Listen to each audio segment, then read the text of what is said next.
Hello किसान साथियों। तो आज हम बात करेंगे मक्का की टॉप वैरायटी के बारे में। जी हाँ किसान साथियों, वो कौन सी टॉप वैरायटी है जिससे हम उत्पादन अधिक से अधिक ले सकते हैं, क्योंकि मक्का का बीज ही निर्भर करता है कि हमको अधिक से अधिक उत्पादन कैसे लेना है। आपको अधिक से अधिक उत्पादन के लिए मक्के का टॉप बीज लगाना चाहिए। वो कौन सा टॉप बीज है ये हम आपको बताने वाले हैं। अगर आप भी मक्का की खेती करना चाहते हैं तो आपके लिए ये बीज बहुत ही अच्छा है। तो ये कौन सा बीज है, चलिए हम आपको बताते हैं। तो अगर आप हमारे चैनल पे नए हैं तो आप हमारे चैनल को सब्सक्राइब कर सकते हैं और इस वीडियो को लाइक कर सकते हैं।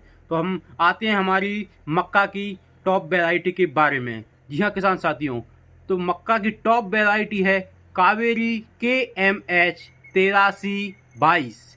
जी हाँ दोस्तों, कावेरी की 8322 ये मक्का बहुत ही अधिक से अधिक उत्पादन आपको निकाल कर देती है, क्योंकि इसकी उत्पादन क्षमता जो है ये लगभग 22 कुंटल से लेकर के 24 कुंटल प्रति बीघा है।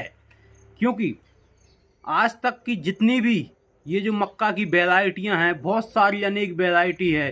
कावेरी के अलावा इसमें आपको मिल जाएगी गंगा 63 मिल जाएगी, आपको सजेंटा की मिल जाएगी आपको इसमें, और मधु 21 मिल जाएगी आपको, और इसमें जेनटैक्स मिल जाएगी आपको, और आपको इसमें मिल जाएगी कुम C2A।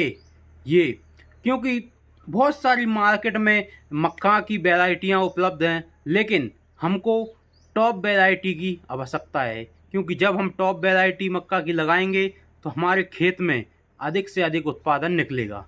तो आपको ये मक्का की कावेरी KMH 8322 आपको इसका उपयोग अपने खेत में करना है और आप इसका अधिक से अधिक लाभ ले सकते हैं। मक्के की उत्पादन क्षमता निर्भर करती है कि आप मक्के का किस प्रकार से ख्याल रख रहे हैं, मक्के की किस प्रकार देख रेख कर रहे हैं। क्योंकि आपको अधिक उत्पादन लेना है तो मक्के की आपको सही समय पे देखभाल करना अति आवश्यक है। क्योंकि इसमें कब हमको खाद देना है, कब इससे खरपतवार निकालनी है, और कब इसमें पानी की आवश्यकता है। अगर बारिश नहीं हो रही तो आपको इसमें पानी भी देना पड़ेगा। क्योंकि जब पौधे में पानी नहीं लगेगा, पौधे को खाद नहीं लगेगा, तो पौधे कमज़ोर हो जाएगा, तना कमज़ोर हो जाएगा, जड़ें कमज़ोर हो जाएंगी और पौधा अच्छी तरह से ग्रोथ नहीं करेगा। तो आपको इन बातों का विशेष ध्यान रखना है कि हमारी मक्के की खेती में खरपतवार बिल्कुल भी ना हो। जब भी खरपतवार हो, खरपतवार को निकालना है या दवाई द्वारा इसको वहीं पे नष्ट करना है। क्योंकि खरपतवार एक ऐसी बीमारी है, ऐसी समस्या है जो मक्के की पौधे को बढ़ने नहीं देती कभी। आपको मक्के के पौधे की ग्रोथ हाई करनी है और खरपतवार को लो करना है। क्योंकि जब हम खरपतवार को नष्ट करेंगे तो मक्के का पौधा तो अपने आप ही ग्रोथ करेगा। और अब मैं आपको विधि द्वारा बताता हूँ कि आपको कब खाद डालना है, कब आपको खरपतवार निकालना है और कब कब क्या करना है। तो सुनिए, जब आपकी मक्का 20 से 25 दिन की अवस्था में हो तो आप इसमें 40 किलो यूरिया, 20 किलो DAP और 10 किलो पोटास, इन तीनों का मिश्रण मिला करके आपको अच्छी तरह से अपने खेत में इसका छिड़काव करना है। ये मिश्रण आपको लगभग 2 बीघा के लिए उपयोगी है। 2 बीघे में आप 40 किलो यूरिया, 20 किलो DAP और 10 किलो पोटास, इसका मिश्रण आपको 2 बीघे में करना है। जब आपका ये मिश्रण आपको एक और बात किसान साथियों मैं आपको बता देना चाहता हूँ कि कुछ किसान क्या करते हैं कि जो खाद रहता है, खाद को प्रत्येक पौध पर रखते हैं, प्रत्येक पौध पर रखते हैं। आपको ऐसा नहीं करना, ये बहुत गलत तरीका है। क्योंकि जब हम खाद को मक्का की पौध पर रखते हैं तो इससे होता क्या है कि मक्के के दाने और जो मक्के का पेड़ है उसकी जड़ें गल जाती हैं। अब जब जड़ें ही गल जाएंगी तो पौधा क्या ग्रोथ करेगा और मक्का का भुट्टा क्या बड़ा होगा। आपको करना क्या है, आपको ऐसा बिल्कुल भी नहीं करना। आपको पौध पर रखने की आवश्यकता नहीं है। मैं आपको फिर कह रहा हूँ, आपको पौध पौध पर रखने की आवश्यकता नहीं है। आपको इन तीनों खादों का अच्छे से मिश्रण बनाकर आपको छिड़काव विधि द्वारा पूरे खेत में छिड़कना है। छिड़काव विधि द्वारा पूरे खेत में छिड़कना है, क्योंकि मक्का उस टाइम बहुत ही छोटी होगी, लगभग 20 से 25 दिन की मक्का आपको इतनी देखने को मिलेगी। तो आपको इसमें छिड़काव विधि द्वारा खाद छिड़कना है। जब आप इसमें खाद छिड़केंगे और 1-2 दिन के अंतर से इसमें बारिश होगी, तो ये खाद अपने आप पौधों की जड़ों में पहुंच जाएगा। क्योंकि जब हम एक जगह रखते हैं खाद तो गल जाता है पौधा, और जब उस पौधे के चारों तरफ खाद होगा अपन छिड़काव विधि द्वारा, तो दाने दाने बिखरे मिलेंगे। तो ये पौधे को जितनी आवश्यकता होगी खाद की, वो मिट्टी द्वारा इसको खींचकर अपने अंदर ले जाएगा। तो इस बात का आपको विशेष ध्यान रखना है। और जब आपकी मक्का लगभग 40 दिन की हो जाए, तो आपको विशेष ध्यान रखना है कि इसमें खरपतवार ना हो। खरपतवार आपको नियंत्रण करना होगा। अब आपको कैसे करना होगा? आप दवाई डालो या लेबर लगाकर खरपतवार निकलवाओ, ये आपके ऊपर निर्भर करता है कि आप किस प्रकार से खरपतवार को निकालना चाहते हैं। लेकिन आपको खरपतवार तो निकालना ही है।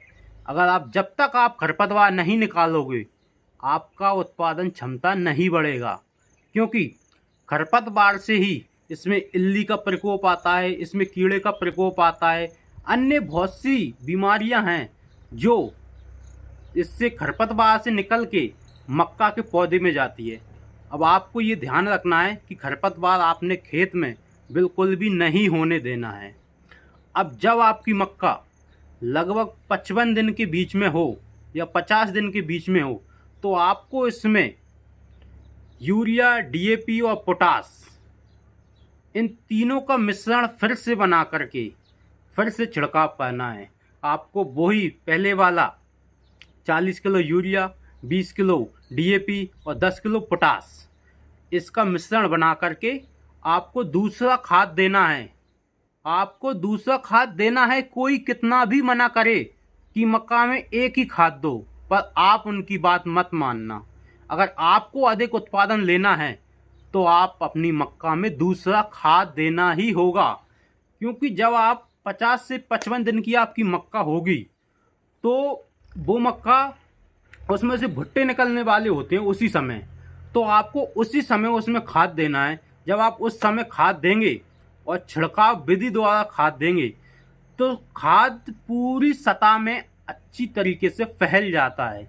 जब अच्छी तरीके से ज़मीन में फैल जाता है, तो पेड़ की जड़ें अपने आप खाद को अपने अंदर खींचती हैं। जो जितनी आवश्यकता में उस पोषक तत्व की पौधे को आवश्यकता होती है, उतना ही खाद पौधा अपने अंदर लेता है।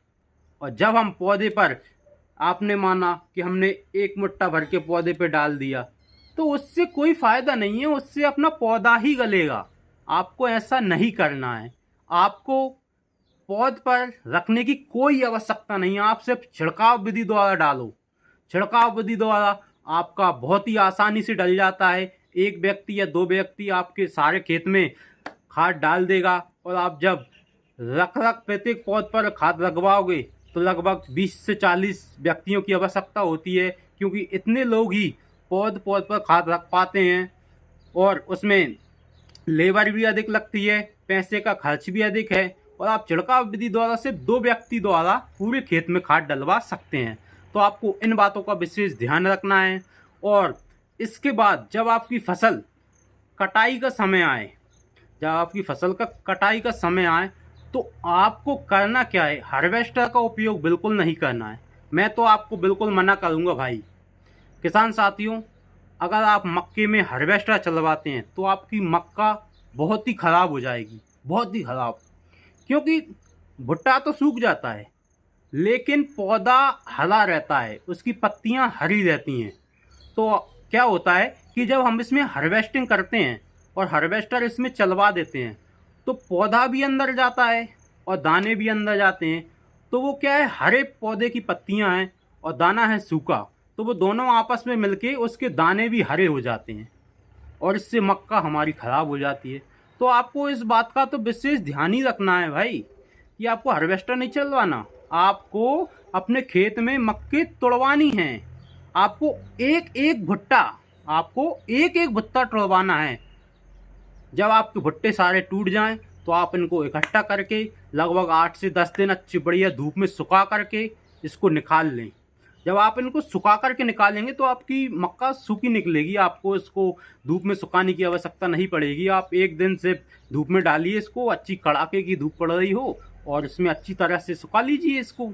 जब आपको सुखा लें तो आप इसके मार्केट मंडी में ले जा सकते हैं आप इसको, क्योंकि हम मक्का को जब तक सुखाकर मंडी में नहीं ले जाएंगे तो इसका भाव हमको सही नहीं मिलता।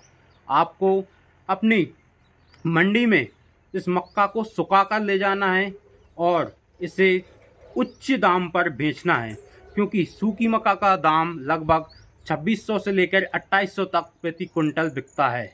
और आपके इधर कितना बिकता है आप कमेंट कर हमें बता सकते हैं।